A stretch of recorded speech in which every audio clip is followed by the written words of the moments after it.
ಬಂಧುಗಳೇ ನಮಸ್ಕಾರ, ಹೇಗಿದ್ದೀರಿ? ನಾನು ನಿಮ್ಮ ಎಂಪಿ ಮುದಾಳಿ. ಬಂಧುಗಳೇ, ತಮಗೆಲ್ಲ ಗೊತ್ತಿರೋ ಹಾಗೆ ಸಚಿನ್ ಪಾಂಚಾಳ್ ಆತ್ಮಹತ್ಯೆ ಪ್ರಕರಣ ದಿನಕ್ಕೊಂದು ತಿರುವು ಪಡೆದುಕೊಳ್ತಾ ಇದೆ. ಹಾಗಾಗಿ ಬಿಜೆಪಿ ಇದೊಂದು ಅಸ್ತ್ರ ಮಾಡಿಕೊಂಡಿದೆ. ಕೂಡಲೇ ಪ್ರಿಯಾಂಕಾ ಖರ್ಗೆ ಅವರ ಮನೆಗೆ ಮುತ್ತಿಗೆ ಹಾಕೋದನ್ನ ಕೈ ಬಿಡಬೇಕು ಬಿಜೆಪಿ. ಇಲ್ಲದೆ ಹೋದರೆ ಬೀದರ್ ಜಿಲ್ಲೆಯ 4 ಜನ ಶಾಸಕರ ಮನೆಗೆ ಮುತ್ತಿಗೆ ಹಾಕಿ ಅವರಿಗೆ ಮಸಿ ಬಳಿಯುವಂತಹ ಕಾರ್ಯ ಮಾಡುತ್ತೆ ಎಂದು ದಲಿತ ಪರ ಮುಖಂಡರಿರ್ತಕ್ಕಂಥ ವಿಷ್ಣುವರ್ಧನ್ ವಾಲ್ದೋಡಿ ಅವರು ಎಚ್ಚರಿಕೆ ನೀಡಿದ್ದಾರೆ. ಬನ್ನಿ ಆ ಸುದ್ದಿಗಳತ್ತ ಒಂದಿಷ್ಟು ನಾವು ನೋಡ್ಕೊಂಡು ಬರೋಣ. ಈ ಒಂದು ವೇದಿಕೆ ಮೇಲೆ ದಲಿತ ಮುಖಂಡರಿರ್ತಕ್ಕಂಥ ರಾಜ್ಕುಮಾರ್ ಮೂಲ್ಭಾರತಿ, ಮಹೇಶ್ ಗೋರ್ನಾಳ್ಕರ್, ಸಂತೋಷ್ ಎಣ್ಕೂರ್ ಹಾಗೂ ಸುರೇಶ್ ಘಾಂಗ್ರೆ, ಚಂದ್ರಕಾಂತ್ ನಿರಾಟೆ, ರಾಜ್ಕುಮಾರ್ ಗುನಳ್ಳಿ ಅವರು ಉಪಸ್ಥಿತರು. ಬನ್ನಿ ಆ ಸುದ್ದಿಗಳತ್ತ ಒಂದಿಷ್ಟು ನಾವು ನೋಡ್ಕೊಂಡು. ಇದ್ರ ಒಳಗಡೆ ಕೈವಾಡ ರಾಜು ಕಪ್ನವ್ರವ್ರಿದೆ, ಪ್ರಿಯಾಂಕ್ ಖರ್ಗೆ ಅವ್ರದ್ದಿದೆ, ಮತ್ತೊಬ್ರದ್ದಿದೆ ಇದೆ ಅಂದ್ರೆ ಅವ್ರಿಗೆ ಶಿಕ್ಷೆ ಆಗಲಿ ಸರ್. ನೀವು ಉದ್ದೇಶಪೂರ್ವಕವಾಗಿ ಡೆತ್ ನೋಟಲ್ಲೂ ಹೆಸರಿಲ್ಲ, ಅದಕ್ಕೆ ಅವ್ರ ಸಂಬಂಧನೇ ಇಲ್ಲ. ಪ್ರಿಯಾಂಕ್ ಖರ್ಗೆ ಅವ್ರ ಬಗ್ಗೆ ಅವ್ರ ಮನೆ ಮುತ್ತಿಗೆ ಹಾಕ್ತೇನೆ ಅಂತೇಳಿ ಒಂದು ಜವಾಬ್ದಾರಿಯುತವಾಗಿರ್ತಕ್ಕಂಥ ಬಿಜೆಪಿಯ ರಾಜ್ಯಾಧ್ಯಕ್ಷರಾಗಿರ್ತಕ್ಕಂಥ ವಿಜೇಂದ್ರ ಅವರಿಗೆ ಒಂದು ಪ್ರಶ್ನೆ ಕೇಳ್ತೀನಿ. ಇದಕ್ಕಿಂತ ಮುಂಚೆ ನಿಮ್ಮ ಸರ್ಕಾರ ಇದ್ದಾಗ ಏನೇನು ಅನ್ಯಾಯ ಆಗಿತ್ತು, ಎಲ್ಲರ ಮನೆ ಮುತ್ತಿಗೆ ಹಾಕ್ತಿದ್ರು ಅಂದ್ರೆ ಇವತ್ತು ಸ್ವಾಗತಾರ್ಹವಾಗಿರ್ತಿತ್ತು. ಏನು ಉದ್ದೇಶಪೂರ್ವಕವಾಗಿ ಪ್ರಿಯಾಂಕ್ ಖರ್ಗೆ ಅವರ ಪರವಾಗಿ ನಾನು ಮಾತಾಡ್ತಾ ಇದ್ದೀನಿ ಅಂತಂದ್ರೆ ಅವರು ದಲಿತ ನಾಯಕ ಅಂತ ಹೇಳಿ ನೀವು ಟಾರ್ಗೆಟ್ ಮಾಡ್ತಾ ಇರೋದು ಇಡೀ ರಾಜ್ಯ ನೋಡ್ತಾ ಇದೆ.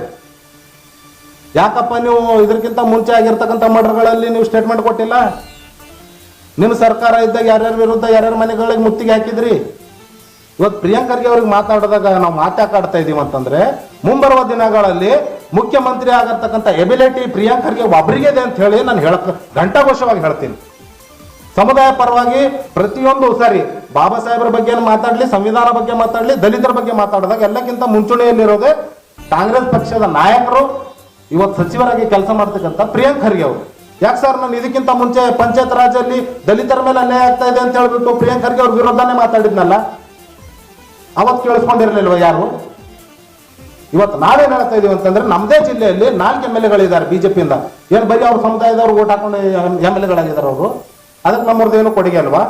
ಒಂದು ವೇಳೆ ಅನಾವಶ್ಯಕವಾಗಿ 4ನೇ ತಾರೀಕು ಏನಾದರೂ ಪ್ರಿಯಾಂಕ್ ಖರ್ಗೆ ಅವ್ರ ಮನೆಗೆ ಮುತ್ತಿಗೆ ಹಾಕಕ್ಕೆ ಪ್ರಯತ್ನ ಪಟ್ಟರೆ ನಮ್ಮ 4 ಜನ ಹುಮನಾಬಾದ್ ಆಗಿರ್ಬೋದು, ಬಸವ ಕಲ್ಯಾಣ ಆಗಿರ್ಬೋದು, ಅವರಾಗಿರ್ಬೋದು, ನಮ್ಮ ದಕ್ಷಿಣದವರಾಗಿರ್ಬೋದು, ಇವ್ರ ಮನೆ ಮುತ್ತಿಗೆ ಅಲ್ಲ, ಅವ್ರ ಮುಖಕ್ಕೆ ಮಸಿ ಬೆಳಿತೀವಿ ನಾವು. ಇಡೀ ಇವತ್ತು ನಮ್ಮ ಸಮುದಾಯಕ್ಕೆ ವಿರೋಧವಾಗಿ ಮಾತಾಡ್ತಾ ಇದ್ದಾರೆ ಸರ್ ಅವರು. ನೀವು ರಾಜಕೀಯ ಮಾಡ್ರಿ, ನಿಮ್ಗೆ ರಾಜಕೀಯ ಮಾಡಕ್ ಬೇಡ ಅಂತ ಇಲ್ಲ ನಾವು. ನಿಮ್ಗೆ ಯಾವ ಯೋಗ್ಯತೆ ಇದೆ? ನೀವು ಡೈರೆಕ್ಟ್ ಬಂದ್ಬಿಟ್ಟು ಪ್ರಿಯಾಂಕ್ ಖರ್ಗೆ ಅವ್ರ ಮನೆ ಮುತ್ತಿಗೆ ಹಾಕ್ತಾ ಅಂತ ಹೇಳ್ತಿದ್ದೀರಿ. ಒಂದು ವೇಳೆ ಈ ಒಂದು ಸಾವಿನಲ್ಲಿ ಪ್ರಿಯಾಂಕ್ ಖರ್ಗೆ ಅವ್ರದ್ದು ನೀವು ಹೇಳ್ತಾ ಇದ್ದೀರಲ್ಲ ಅವ್ರ ಪಾತ್ರ ಇದೆ ಅಂತ, ನಾವು ನಿಮ್ ಜೊತೆಗೆ ಬರ್ತೀವಿ ಮುತ್ತಿಗೆ ಹಾಕಕ್. ಅನಾವಶ್ಯಕವಾಗಿ ಇದು ಬರೀ ಪ್ರಿಯಾಂಕ್ ಖರ್ಗೆ ಅಂತಲ್ಲ, ಇಡೀ ನೀವು ದಲಿತರಿಗೆ ಒಂದು ಹೇಳಿಕೆ ನೀಡಿ ದಲಿತರಿಗೆಲ್ಲ ಆಕ್ರೋಶ ಆಗಂಗ ನೀವು ಒಂದು ಆಸ್ಪದ ಮಾಡ್ಕೊಡ್ತಾ ಇದ್ದೀರ ಅಂತ ಹೇಳ್ತಾ ಇದ್ದೀನಿ.